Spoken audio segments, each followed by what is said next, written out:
Vamos lá, pessoal. Então agora nós vamos começar a corrigir os nossos exercícios conceituais e contextualizados, tá? Relacionados à urbanização. Então o primeiro exercício está da seguinte maneira, ó. Observe o mapa e leia o texto para responder as questões de número 1 e 2. E aqui está mostrando a população urbana mundial em porcentagem relacionada ao total da população do planeta, isso no ano de 2012. E aí você observa que quanto mais próximo desse laranja mais intenso, maior a porcentagem de população urbana no país. E aí nós podemos destacar, por exemplo, que aqui na América do Sul, ó, Brasil, Venezuela, Argentina e Chile são países altamente urbanizados. Inclusive, a nossa urbanização em 2012 ela era maior, por exemplo, que dos Estados Unidos, da Espanha e de Portugal, por exemplo, e o Canadá.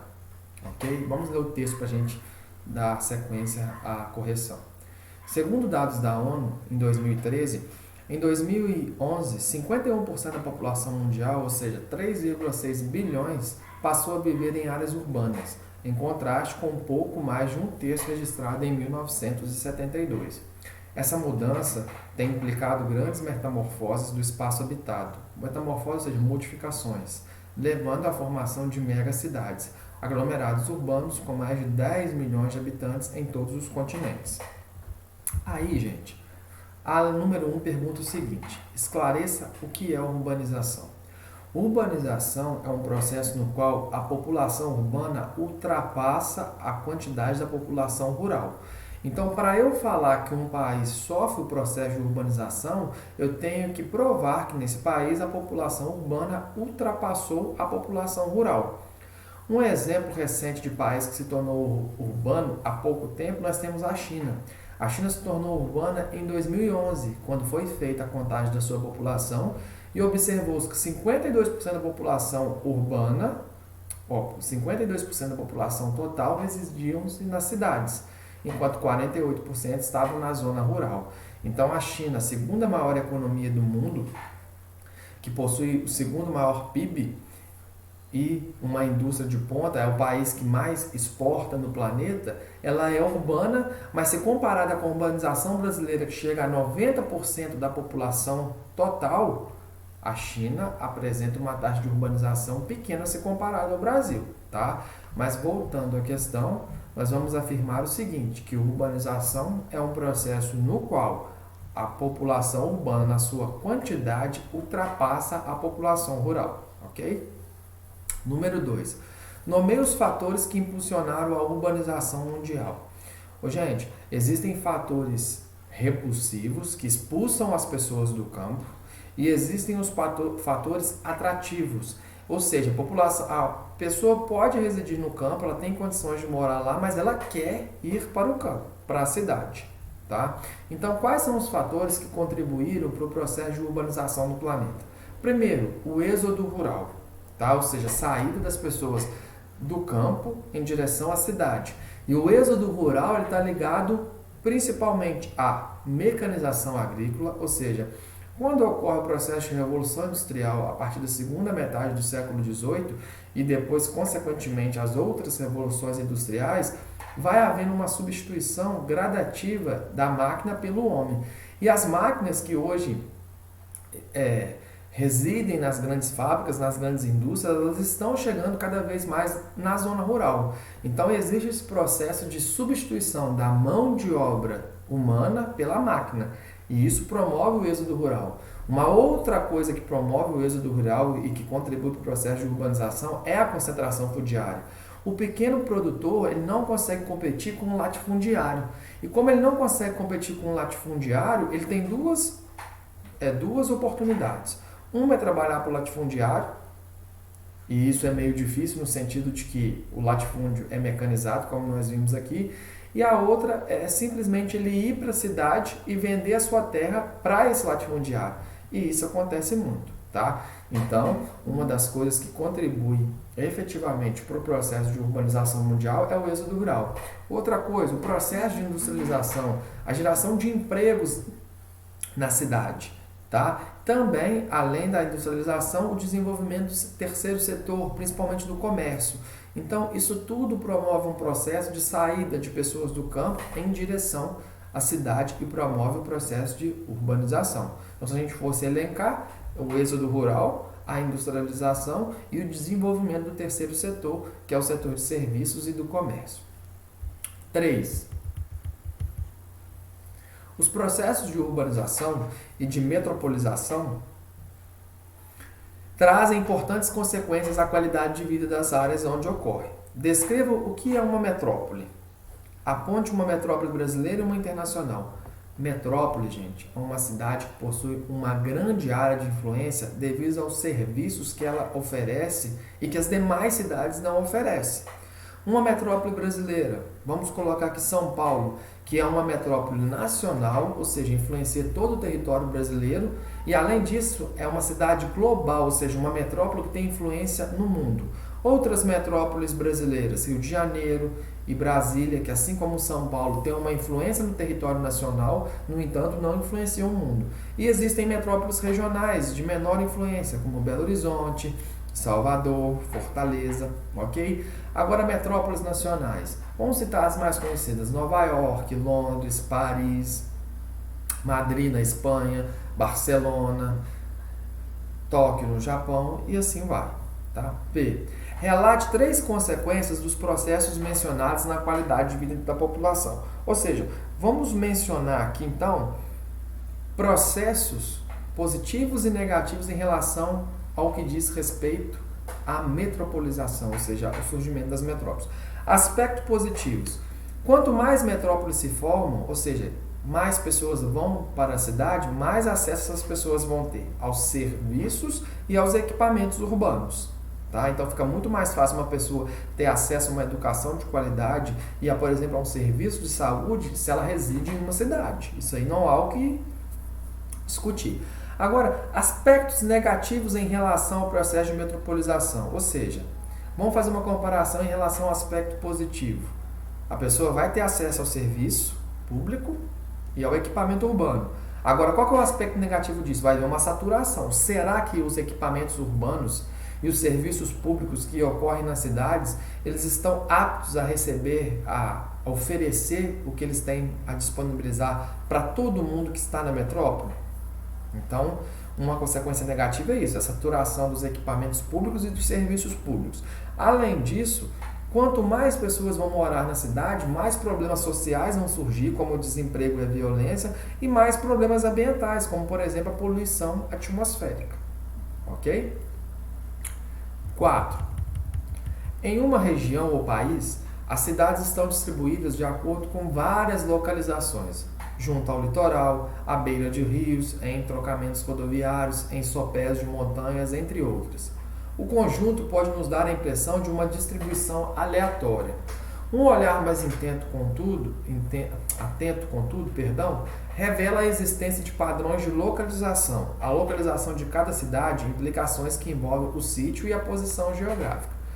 E aqui está mostrando exemplos de sítio urbano, tá? Aí eu vou voltar aqui para cima. E exemplos de posição. Com o auxílio dos desenhos, explique.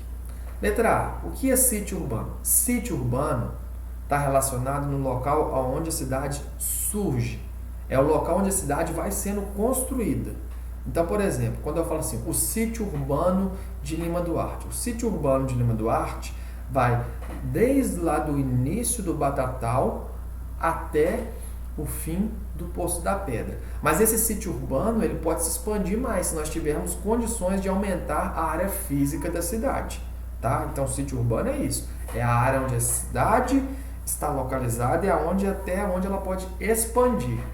Letra B. Explica o que é a posição geográfica da cidade. A posição geográfica da cidade, como o próprio nome diz, é a localização da cidade em relação ao ambiente externo.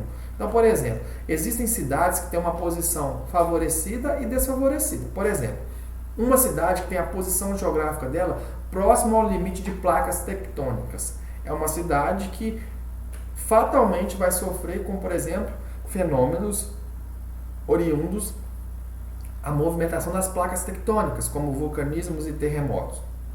Vou dar um exemplo mais próximo da nossa realidade. A posição geográfica de Juiz de Fora está relacionada ao entroncamento de 3 metrópoles importantes: Belo Horizonte, Rio de Janeiro e São Paulo. E essa posição geográfica dela, por exemplo, favorece que a concorrência do vestibular da Universidade Federal de Juiz de Fora seja elevada, porque ela está próxima a grandes metrópoles. Tá? Então, a posição geográfica da cidade está relacionada à localização geográfica dela em relação ao ambiente externo, ao ambiente que a circula. Ok? 5. Atualmente, observa-se que o processo de urbanização gerou o surgimento de metrópoles, megalópolis e de conurbação urbana. Metrópolis, nós já vimos o conceito ali.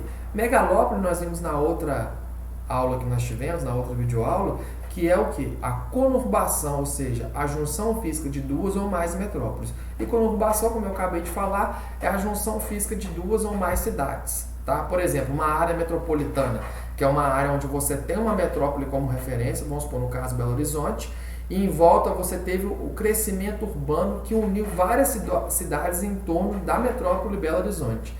Essa união das demais cidades em relação a Belo Horizonte fisicamente, esse é o processo de conurbação. Ok?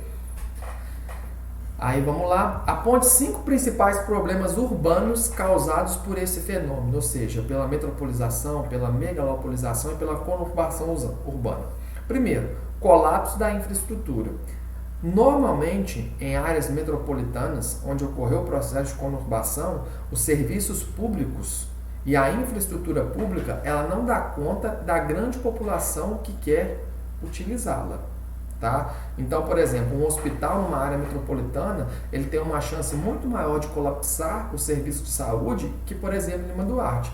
Observe que agora, no período de pandemia do coronavírus, o colapso da saúde pública que está ocorrendo no Brasil está acontecendo onde? Em grandes metrópoles. São Paulo, Rio de Janeiro, Manaus, Fortaleza e Recife, que são os maiores exemplos. Ok? Então, uma consequência desse processo de metropolização, ou seja, dessa expansão da urbanização, é o colapso da infraestrutura urbana. Outro exemplo, favelização, ou seja, moradias em locais irregulares. Ninguém mora numa favela, ou seja, numa área sem infraestrutura do Estado, praticamente não há nenhuma, por conta da vontade. As pessoas, se elas possuíssem a oportunidade de escolher onde elas querem morar, obviamente elas iam residir em locais onde o Estado é mais eficiente. No entanto, como a cidade não tem a capacidade de abarcar qualitativamente todas as pessoas que vão para ela, que vão residir nela, infelizmente surgem locais como as favelas e os cortiços. Você, consequentemente, também vai ter um maior aumento da poluição, porque são mais pessoas gerando o processo da poluição. Você vai ter mais violência urbana, justamente porque a cidade, se ela não consegue abarcar e oferecer uma qualidade de vida para todos os munícipes, fatalmente ela vai gerar mais violência urbana. E um outro problema que ocorre muito nas cidades é a especulação imobiliária. O que é especulação imobiliária? É você, baseado num serviço público localizado ou até mesmo num serviço disponibilizado pela rede privada, fazer com que áreas sejam mais valorizadas e outras menos valorizadas. E aí você gerar o processo de segregação urbana. Então eu vou dar um exemplo para vocês. A Vila, o bairro Cruzeiro, nosso aqui em Lima Duarte, hoje é um dos bairros mais valorizados da cidade. Lá houve uma especulação imobiliária, não por um investimento do poder público, mas um investimento do empresário, de um empresário. Nós, no bairro Cruzeiro, vocês sabem disso, nós temos o maior supermercado da cidade. A partir do momento que eu crio aquele maior supermercado, eu crio um processo de valorização no bairro que gerou uma especulação imobiliária. Os aluguéis na vila, eles são tão elevados quanto os aluguéis do centro, onde nós temos a maior área de concentração de equipamentos urbanos, tá? Então, quando eu estou falando de especulação imobiliária, eu estou falando de um processo de valorização de determinadas áreas da cidade em detrimento de outras. E essa valorização, ela está relacionada a um processo de investimentos pelo setor público ou pelo setor privado, tá? Agora nós vamos para os exercícios contextualizados. Então, vamos lá, ó. Leia com atenção. A Terra urbanizou-se ainda mais depressa do que previra o Clube de Roma, em seu relatório em 1972, Limites de Crescimento. Em 1850, havia 86 cidades no mundo com mais de 1 milhão de habitantes. Hoje são 400 e em 2015 serão pelo menos 550. Esse foi um exercício que foi feito pelo vestibular da PUC em 2006. Tá? A partir do texto, nota-se um rápido crescimento urbano, demonstrando que, letra A, esse ritmo acelerado de urbanização concentrada é expressão do que ocorreu na Europa com a reconstrução após a Segunda Guerra Mundial. Essa alternativa ela está errada, por quê? Porque essa urbanização intensa pós-Segunda Guerra Mundial, ela não é característica de um processo do continente europeu. Essa urbanização intensa e rápida, promovendo o surgimento de grandes cidades, ela ocorre após a Segunda Guerra Mundial, principalmente nas áreas subdesenvolvidas do planeta, América Latina, Ásia e um pouco na África. Então, por isso que isso está errado. Letra B. A concentração urbana em grandes cidades tem sido mais comum nos países asiáticos do que nos países sul-americanos, em razão da escassez territorial dos primeiros. Não. Se você observar, por mais que a Ásia seja o maior continente do planeta, a América é o segundo continente em extensão territorial. O surgimento de um número significativo de cidades na Ásia está relacionado principalmente à quantidade elevada de população. No entanto, a urbanização ela é mais intensa na América do que na Ásia. A Ásia é um continente que tem uma população rural infinitamente superior se comparada com a América. Então, isso está errado. Letra C. Atualmente, a América do Sul já possui índices de urbanização que se assemelham aos índices da Europa. Correto. A América do Sul tem uma taxa de urbanização que está sofrendo um processo de variação entre 85% e 90%. Então, a urbanização da América do Sul se assemelha a áreas desenvolvidas como a Europa. Então, a nossa resposta é a letra C. Vamos ver a letra D aqui. A letra D fala o seguinte: o fundamental dessa urbanização acelerada deve-se aos processos dos anos 50 e 60 na China socialista, onde a opção foi feita pelo modo de vida urbano. Isso está errado porque a China se tornou recentemente urbana e não foi isso na década de 60 e 70. Para você ter uma noção, o Brasil se tornou urbano na década de 70. A China se tornou urbana no ano de 2012. Então essa está errada. Letra E. Países de grande extensão territorial, como Índia e Brasil, tendem a ter a urbanização mais distribuída, com raras cidades que ultrapassam 1 milhão de habitantes. Está errado. A Índia e o Brasil, elas passam por um processo de metropolização, ou seja, de formação de grandes cidades com mais de 1 milhão de habitantes. Ok? Então, por isso, a nossa resposta é a letra C. Nós vamos fazer agora a número 7. A mais profunda objeção que se faz à ideia da criação de uma cidade, como Brasília, é que o seu desenvolvimento não poderá jamais ser natural. É uma objeção muito séria, pois provém de uma concepção de vida fundamental, a de que a atividade social e cultural não pode ser uma construção. Esquecem-se, porém, aqueles que fazem tal crítica de que o Brasil, como praticamente toda a América, é a criação do homem ocidental. As ideias apontadas no texto estão em oposição por quê? Letra A. A cultura dos povos é reduzida a exemplos esquemáticos que não encontram respaldo na história do Brasil ou da América. Você nunca pode falar que o povo vai ter um processo de aculturação reduzida.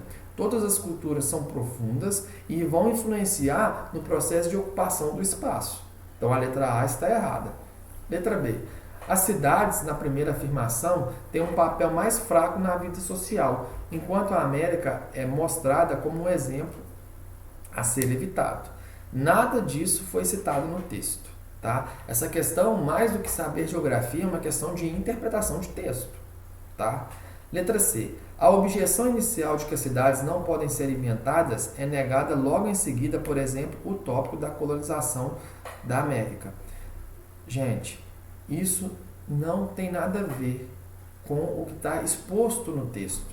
Tá? Quando a gente está falando que uma cidade não pode ser inventada, que ela é um processo natural, nós estamos afirmando o que acontece realmente de fato, que a maioria das cidades são formadas de maneira espontânea.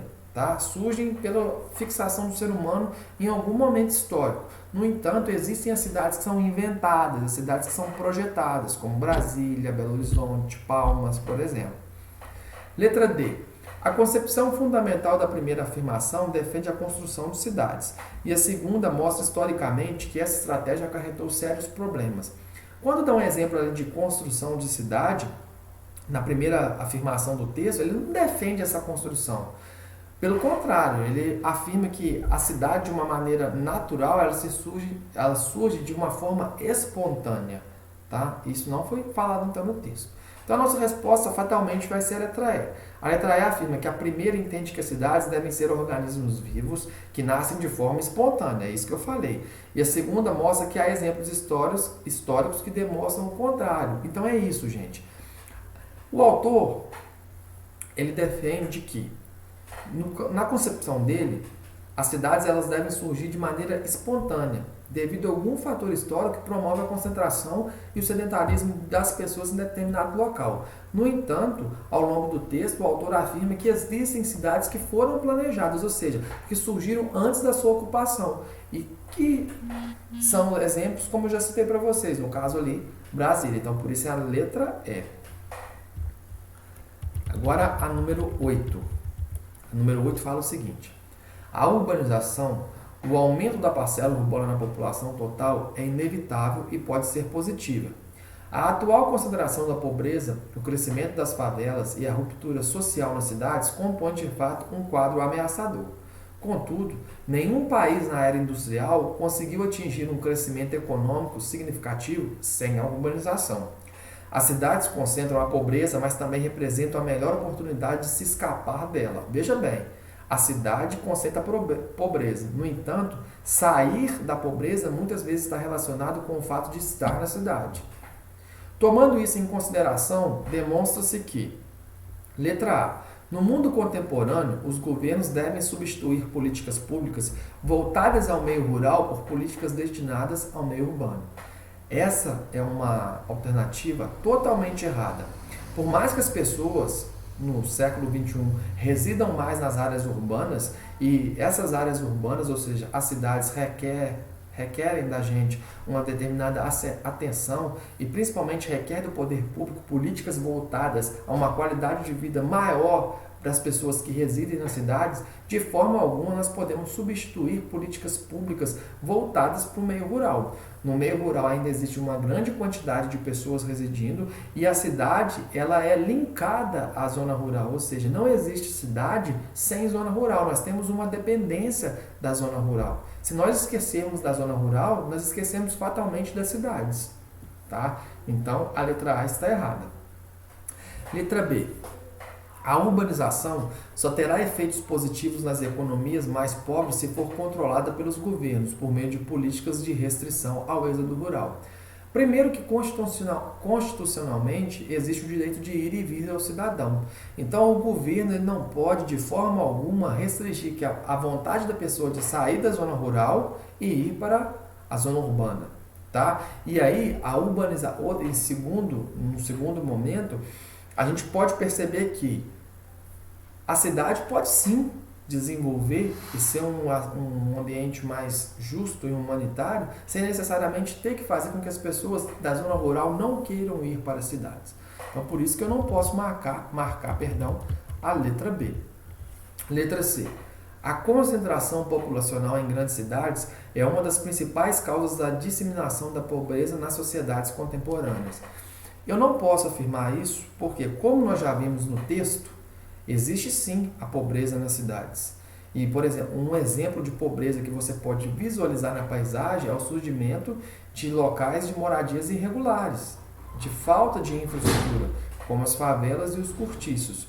No entanto, já reparou que da mesma forma que você vê a pobreza na cidade, você vê a riqueza, você vê um desenvolvimento maior da população se comparada à zona rural? Infelizmente, por mais que ocorra uma concentração de pobreza nas zonas urbanas, a pobreza também ela é muito forte na zona rural. Então, aliás, existem países que a pobreza ela é muito mais acentuada na zona rural do que na zona urbana.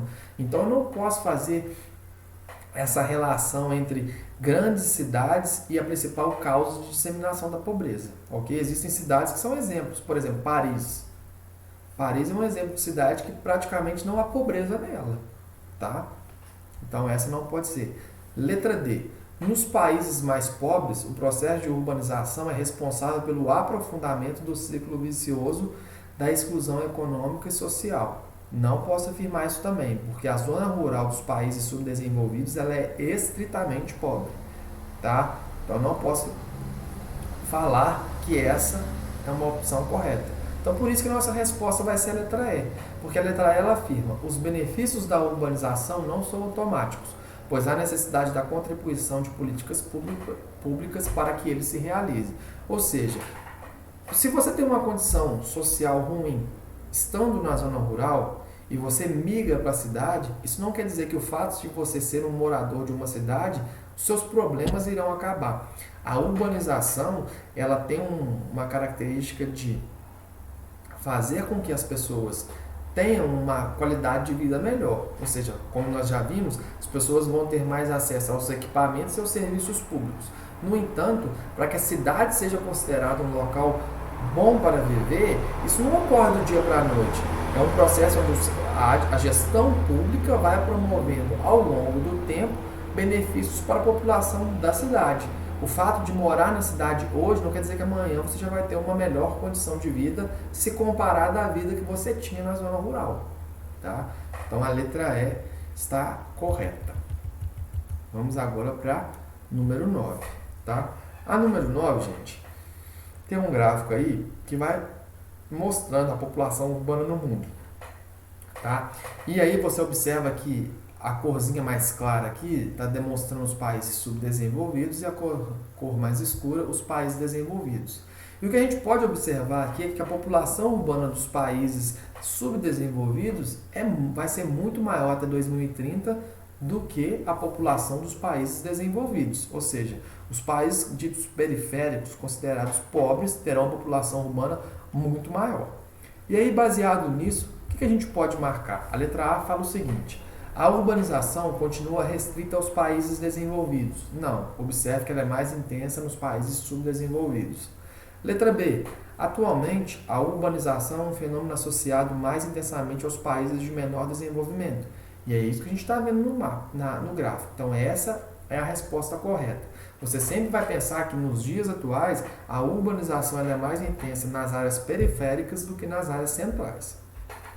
Vamos ver por que a C e a D estão erradas. Letra C. A população urbana está diminuindo nos países desenvolvidos. Não, a população urbana vem numa crescente nos países desenvolvidos. No entanto, essa ascensão nos países desenvolvidos é menor do que nos países subdesenvolvidos, como você pode observar aqui no gráfico. Letra D. Para ocorrer a urbanização, tem que haver redução da população rural em termos absolutos. Não. Urbanização, a definição como nós vimos, é um processo no qual ocorre um maior crescimento populacional, ou seja, em termos absolutos, das áreas urbanas do que nas áreas rurais. No entanto, vamos supor que há 10 anos atrás, a população rural era de 50 milhões de pessoas no Brasil e a população urbana 120 milhões. Então a gente já estava no processo de urbanização. No entanto, hoje, vamos pensar que são 160 milhões de pessoas morando na zona urbana. Então, nós temos uma população urbana muito maior do que a população rural. Mas aí a população rural, que há 10 anos atrás era de 50 milhões, passou para 60 milhões. Então, houve um acréscimo da população rural. No entanto, também houve um acréscimo da população urbana, o que faz com que ocorra o processo de urbanização, mesmo a população rural aumentando. Tá? Então, para ocorrer a urbanização, não tem que necessariamente haver uma redução da população rural. Tem que haver simplesmente uma maior concentração da população urbana se comparada com a zona rural. Tá? Então, por isso que a letra D está errada. E aí o nosso gabarito é a letra B de bola. Número 10. A imagem a seguir representa um importante fenômeno urbano. Aí você está vendo que tem a megalópole de Tóquio e Osaka, onde está aqui, ó, com essa cor intensa aqui no Japão. E aqui é uma linha férrea do trem-bala, que atravessa praticamente todo o território japonês. E aí, O fenômeno identificado é favelização? Óbvio que não. Falar de favelização no Japão chega até a ser estranho. Involução metropolitana? Involução quer dizer que as áreas metropolitanas estão diminuindo, estão menos concentradas. É isso que você está vendo? Não é. Formação de megalópolis? Sim, porque está havendo a conurbação de várias metrópoles aqui, em destaque Osaka e Tóquio. Desmetropolização? Estão diminuindo os processos de formação de metrópoles? Não. Ok? Então, por isso, a nossa resposta é a letra C. Grande abraço para vocês e até a próxima.